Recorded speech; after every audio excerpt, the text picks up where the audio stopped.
And we are live. A very good evening to all of you from Ras Al Khaimah, where Jenny and we are tonight. Good evening, Jenny. Good evening, Nadine. Nice to see you. Actually, it's echoing quite a lot, don't you think? Yes, it is. Yeah, I don't think there's anything we can do about it really. I just hope it doesn't come out in the broadcast. It might just be echoey to us. It might. It might. Okay, so I'm Nadine Parry, and I'm an executive and leadership coach and a workplace mediator. I'm Jenny Ling. I'm a leadership development expert. I spend a lot of time in schools doing all sorts of things, inspecting, mentoring, and developing leaders. Okay, Jenny, I'm really pleased to do my LinkedIn Live again. It's been quite a few months now that I've not done any because I've been extremely busy. And we were talking today about doing a LinkedIn Live. It's not planned at all.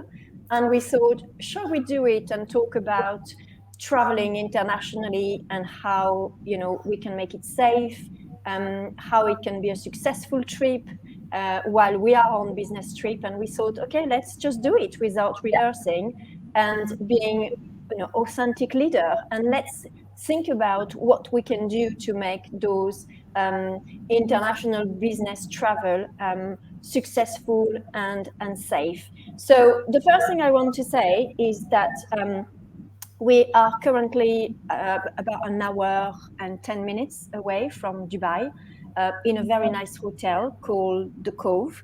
And we would like to thank Tatiana, who has made us feel very warm welcome today when we arrived. So we did say we would say thank you to Tatiana. So it's important to say thank you to people.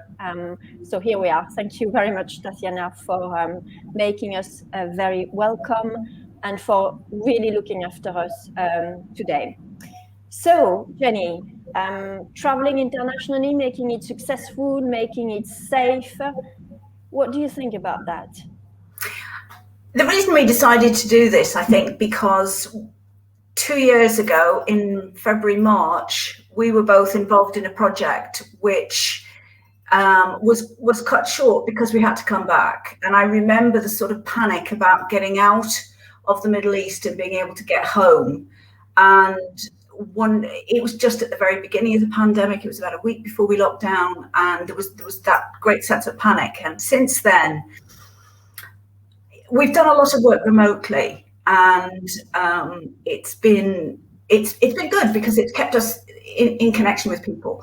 But there's always a bit of us that wants to go back to traveling internationally. So this is the first trip away we've had, and I've been really pleasantly surprised in so many ways. And I think one of the ways is the fact that the security, I'm talking about COVID secure, and I think that the COVID security that we've had to go through has made us feel much more relaxed around people, because we've had to have PCR tests before we came.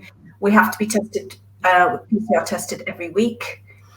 And here in the Middle East, there's so much more COVID aware. Everywhere has masks. Everybody has a mask on wherever you are. 3 in a taxi maximum. People don't get into the lifts if there's already people there.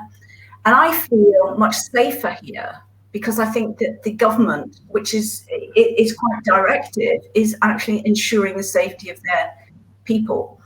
And I don't think that's happening back in the UK. So personally, although there was some trepidation about getting in a plane with everybody else, they assured me that the air was circulated every 2 minutes. And I haven't, at no stage have I felt vulnerable in terms of COVID security here. So we are thinking a lot about our health, which is something that in the past, when we've been traveling internationally, and you and I, we've done a lot of travel, we've never quite thought about our health in this way, have we? Because now the first thing we do when we go into a building, people are taking, our temperature. We have to wear the mask. We have to wash our hands. We have to wear gloves at times, depending on what we're touching. It's all around our health, and I think maybe in the past we've taken for granted what we could do.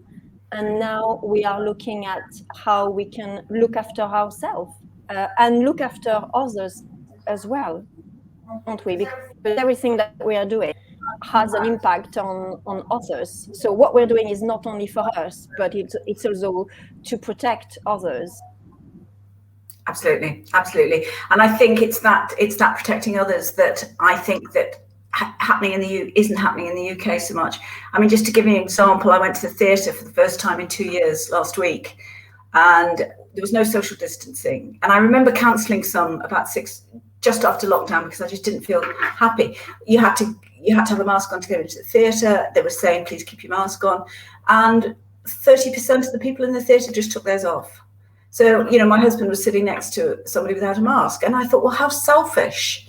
And I think that's the courtesy of being aware that you're looking after others as well. I think I feel quite cross actually with what's happening in the UK in terms of the rise of cases. Well, they don't matter because the hospitals can cope, seems to be the attitude.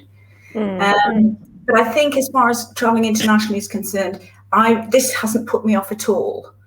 But I think that there's perhaps a feeling that we are more isolated than we have been. And I think that we need to take some measures perhaps to make sure that we're not as isolated, because, you know, you can't have anybody in your room. You know, you can go out, but there are restrictions. So I just think that we need to take care that because we're away from our families and away from our homes, that we're actually practicing self-care more than perhaps we might have done previously. Yes, when we were talking to this afternoon, we actually made a list of what we had to think about, and we thought, you know, we need to think about health and safety more than ever, really. Duty of care, the company, the clients with whom we are working are exercising more than ever their duty of care towards us. We can talk again about duty of care in a minute, Jenny. We have to think about compliance. We have to think about risk assessment. I mean, you know, 3 years ago, nobody on their risk assessment would have COVID-19, and yet now it's on everybody's risk assessment. We've got to think about logistics, you know, logistics of hotels, logistics of transport, taxi. You know, here in Dubai, you can't be more than 3 plus the driver, for example. You've got to think about policies, you know, for your organization. You've got to think about a lot of things to make it safe and to make it successful for, you know, people like you and me who are keen and ready to travel internationally, because we want to go back to work internationally, because it's very exciting to work with a colleague abroad. Yes, and I think that it could be off-putting for employers and for consultants because of there was quite a lot of paperwork. You know, in terms of getting the PCR tests, and you had to have, and there was always a lack of clarity about, well, do you need to show the test before you go through the airport? And if we come from the UK, do we need another test at the airport? And there was a lack of clarity. And I think that maybe the lack of clarity about things unsettles people. Yeah. I mean, what I would say is that you and I, we've been privileged to work here with people who know what they're doing and who are looking after us very well. And we are very grateful for that, because it means that we can do a great job. We don't have to worry about the risk because we are well looked after. And I think that's really important. And it can make our trip very successful because we're here to deliver something very specific. And we are safe, aren't we? Yes, we're safe, but I think there's another step, isn't there? There's another step beyond being safe and being looked after, and it's actually your mental well-being. And I think that there's much more of a need in these circumstances, given what we've been through over the past 2 years. I think we've all got quite insular within our families, and I think this is the first time we've been plucked away from them. And I think that there perhaps needs to be an extra pop in, are you okay? Either from a friend or from family or from a colleague, just because I think we're more isolated now than we were traveling and doing the same job 2 years ago. And I think that's largely, and I think it's what we've come back from as well in terms of that insular family in lockdown. So I do think that in terms of self-care, I mean, I know you're really good at it.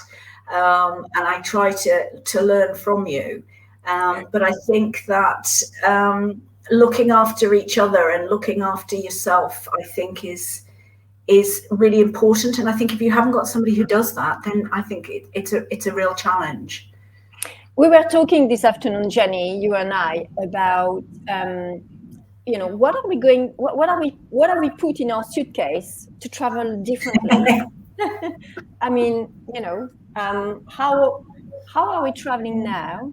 Is it different from before? Do we carry anything different? Have we put anything different in our suitcase? Do we need different things to make us feel, safer? And we did talk about it today, didn't we? We did, and we laughed because you and I are such different people and have very different needs.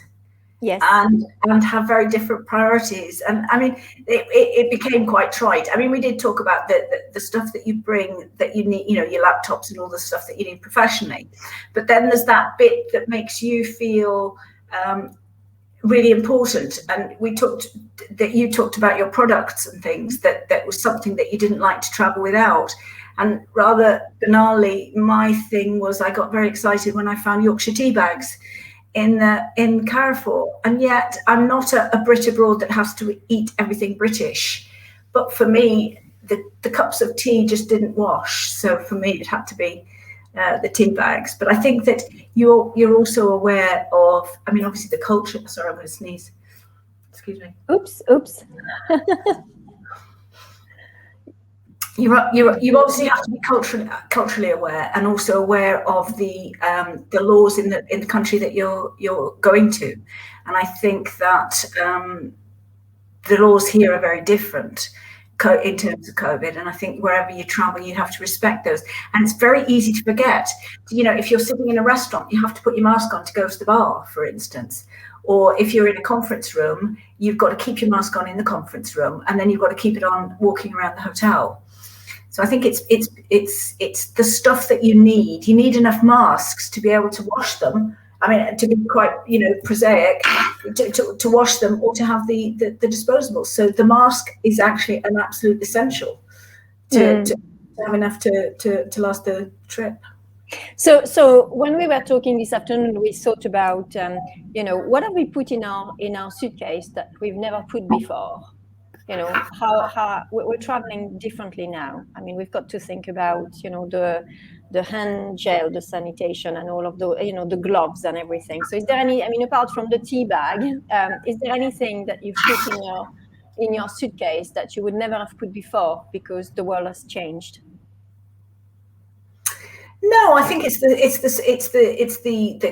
sort of germ prevention stuff. As you've said, the gloves and the masks. What about you? Are you thinking of something specific that you do? I'm judging by your face. I suspect you do. Yeah. I mean, I've researched. I'm very interested in aromatherapy, and I've researched some product. So I use a lot of thyme, lavender. I'm just interested into how can aromatherapy can help me become even more immune. I mean, some people might just think, well, I don't really believe in that, but I think for me, I believe in it. So I've given it time, and I've spoken to a number of people, for example, at Neal's Yard, to understand the product that I could take that would help me make sure that I don't, I clean my hand and everything. I think that for me is really important. One of the things that we talked about, you and I, is it's perhaps a little bit more solitary this time, because you're absolutely right. We can't go in each other's room, and we can't quite do everything that we would be doing before. We've got to be very careful. So I did mention to you journaling. Yes. And the importance of reflecting at the end of the day, how, what has happened, how different are you, have you changed, because you and I, we were people before COVID, and now we're here in the same position, in the same status as before. And are we the same? Have we changed? Are we the same leader? Have we changed? I think I'm probably even more reflective. what I was, and I think journaling is helping for that. I think I've always wanted to do a good job because it's just the way I am. I really want to give my best, but I think I want to do even better, and I don't know why. It may be because, it's been about a year and a half without being here, and it's really nice to be back here and to see friends, colleagues, and you can't really hold them either. You've got to keep your distance. A lot of awkwardness, wasn't there, with elbows and people not knowing quite how to greet each other, having not seen them for a few years. Yes. I mean, it's not the shock of seeing them again, but it's the happiness of being around those people, but just making sure that we've got the meter apart, and yet, the complicity, the working together, around those tables and having great discussions that no matter what people think, I mean, Zoom and Teams, and it does not replace the face-to-face. And it's been such a pleasure to see those people again. And they massively contribute to how happy, how well you can feel when you are, abroad. Ultimately, you're on your own. I mean, here I'm in my room in the hotel, having left my family in the UK. And there is a little bit of solitude. There is a little bit of not feeling lonely, but you're not with your family. So drawing on the friendship of those people and the respect that we all have for each other, I think that's immensely rewarding, replenishing, and we're all in it together in a way. We're all navigating, those rules. Yeah, and I think it's the joy of normality or relative normality. I think that it's been such an odd year that to actually just get to do the job that you do in a reasonably normal way is actually really exciting. I mean, you talked about changes and what changes you did, and I actually worked very little over the 2 years because most of the stuff I do is abroad. So I kind of wound down hugely. And I think I've never wound down that much because I've always been sort of quite driven in my career and in terms of what I want to do. And then suddenly, boom, I knew that for at least 6 months, nothing was going to happen. And then another 6 months, and then another 6 months. So I think I got to develop skills of being still, which isn't one of my strengths, but also, enjoying the small stuff. As a lot of people did, we got into actually a really healthy routine over lockdown. And then as soon as the world started, we did gym tapes in the morning. We always had a walk in the afternoon and ate quite healthily. But then as soon as things started to change a bit, we started to slip back into the old ways. And I think there was a purity about the way we lived. I mean, I'm not, sort of belittling the terrible time a lot of people have had. But as far as I was concerned, it actually makes me less driven and more at ease with just doing things that I like to do and not always having to be. I mean, I've got a very strong sort of leadership urge, shall we say.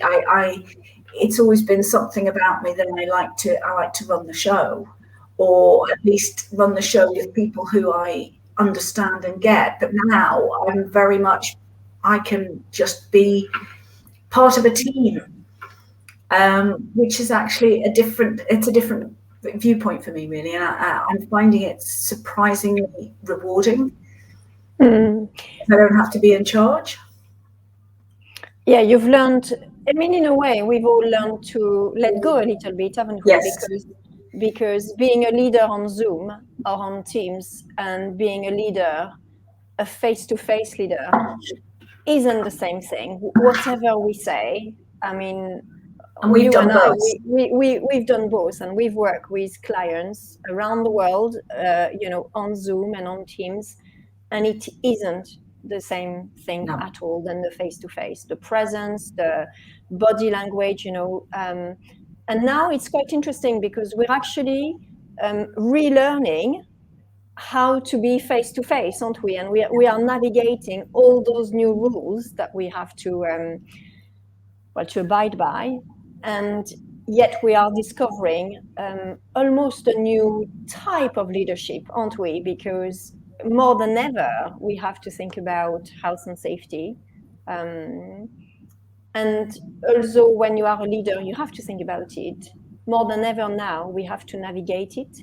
And we have to navigate the rules, the regulation, the policies, and all of that. And, it does make you think differently and behave differently as well. Absolutely. And what sort of different behaviours have you seen? I mean, we've both been part of a team over the past week, which has been really interesting. What differences have you seen in the way people are with each other now?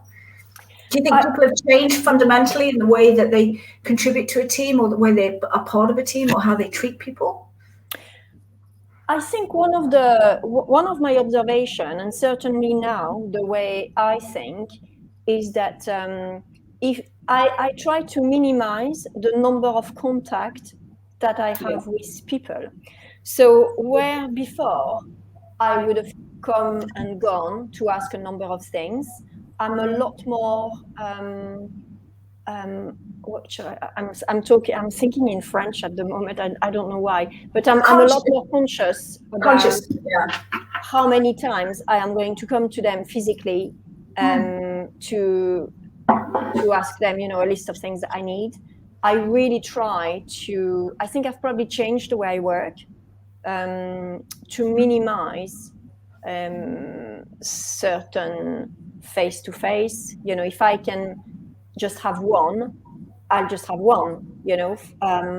I think that's the first thing. Physically in the room, I'm very conscious about the 1 meter regulation.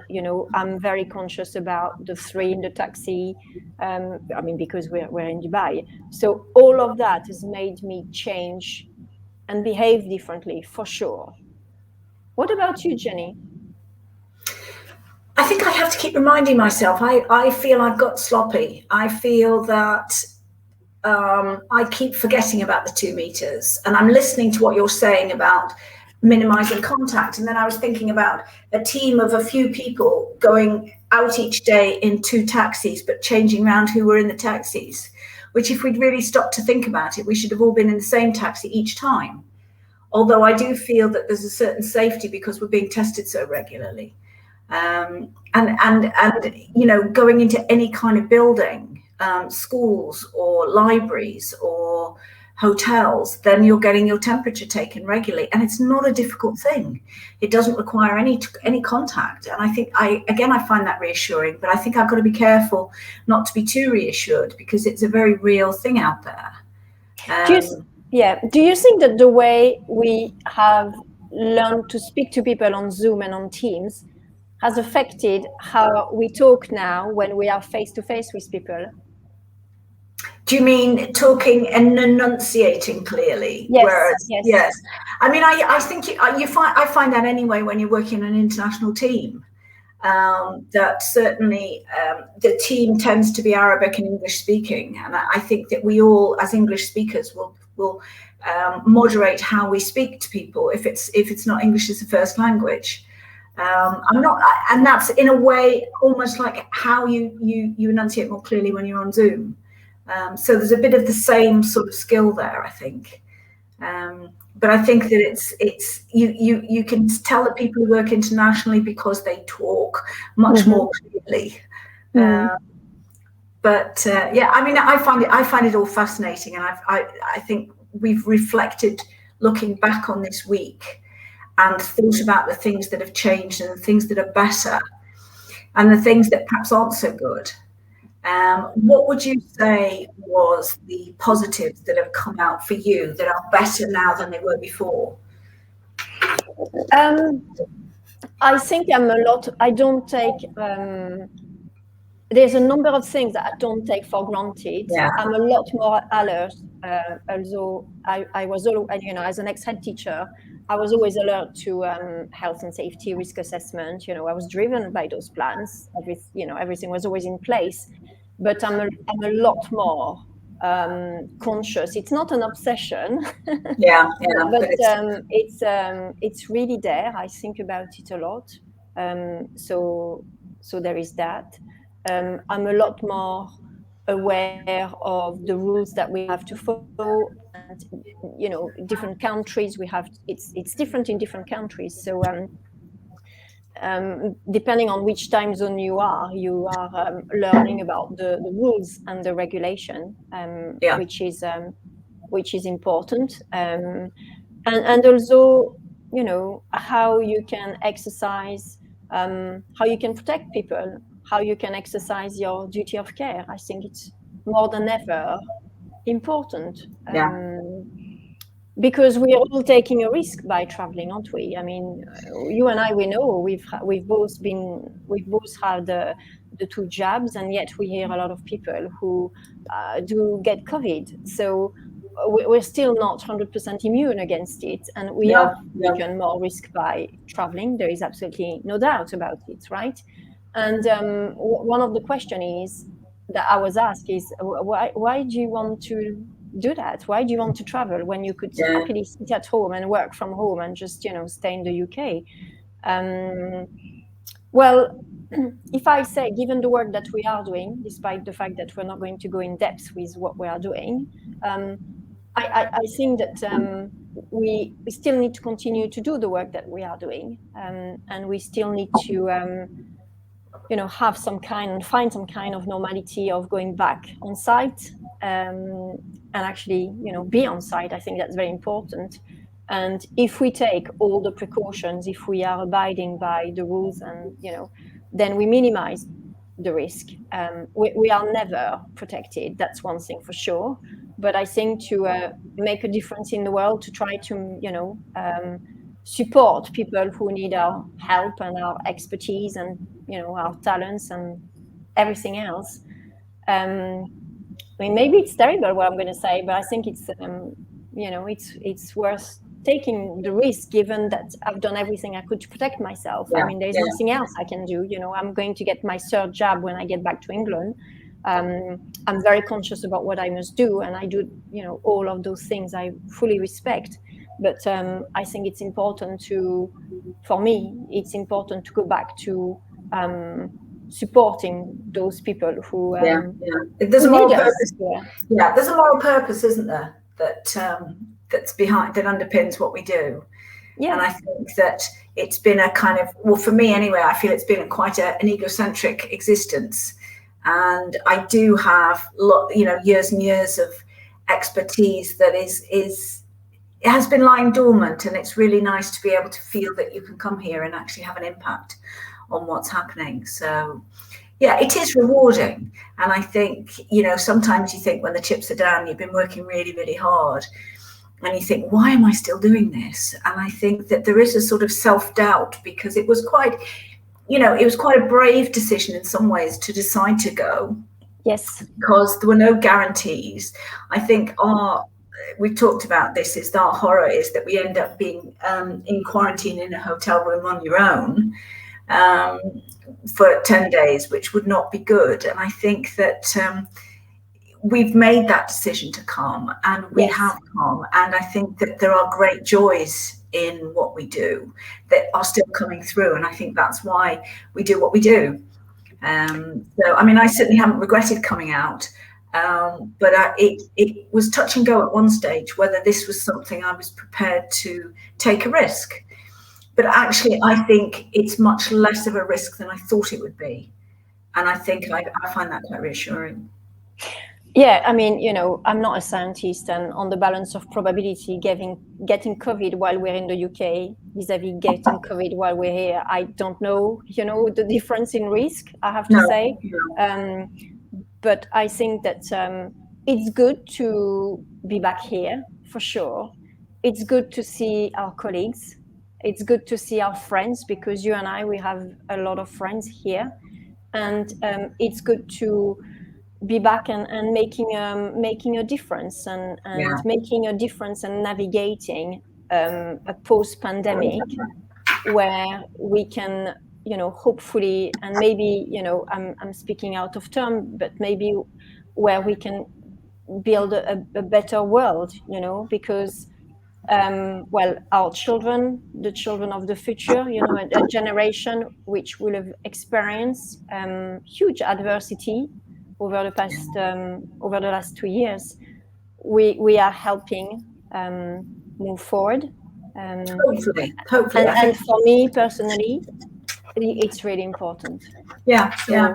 It's worth the risk, but we are looking after the risk that we are taking. Yes, yeah. I think we've both made that decision. I mean, we talked about it quite a lot before we came out, because it wasn't necessarily something that we did without really thinking about the implications. Yes, I'm just going to plug in my computer. Are you about to lose? Yeah, I'm about to lose. Yes. Yeah, but I mean, the moral purpose underpins it all, and I think that if people are working internationally, I wouldn't put them off. I think certainly flying seems pretty safe, in terms of the fact that you have to prove that you haven't got COVID to get on a plane is quite reassuring. So that if you are too close to somebody, certainly within 2 days before that, they've had a negative PCR test.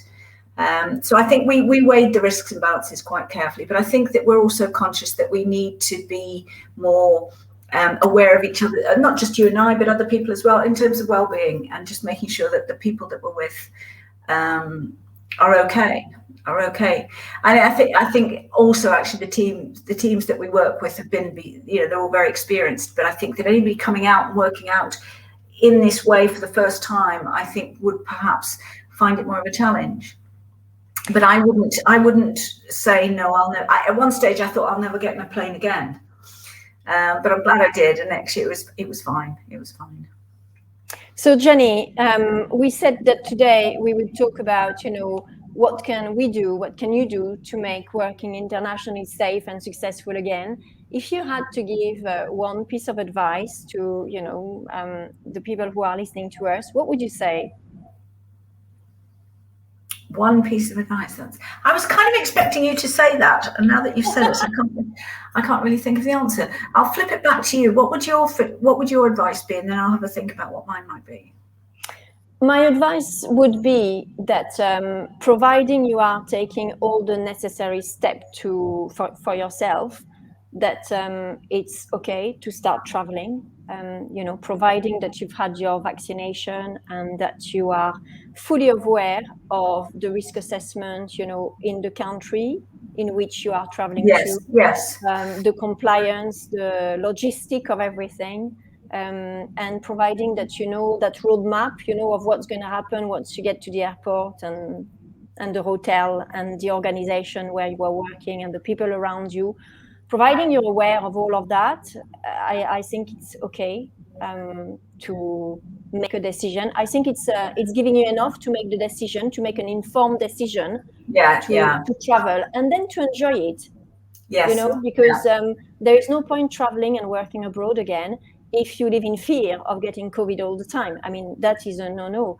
I've not thought of that, despite the fact that every morning when I get into a building, I'm asked about my NHS COVID vaccination. I don't think about it as a danger, I have to say. But providing you're aware of all of that and you abide by the rules, then, you know, go for it and make the most of it. And I think it's really nice to be back and seeing people. It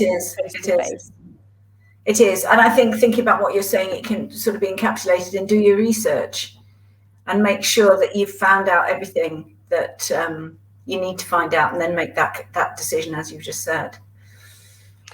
Okay, Jenny, well, thank you very much for coming on my LinkedIn Live. It was not planned at all. We've been talking for about 35 minutes, so we're going to go for dinner now because it's nearly 7 p.m. in Dubai time. So thank you very much, everybody, for just watching us and talk about traveling successfully and safely around the world. And we are looking forward to being back on doing LinkedIn Live a lot more often. And thank you, Jenny, for being here with me tonight. Thank you, Nadine. Thank you. You take care. Bye. Thank you, Jenny. Bye-bye. Bye.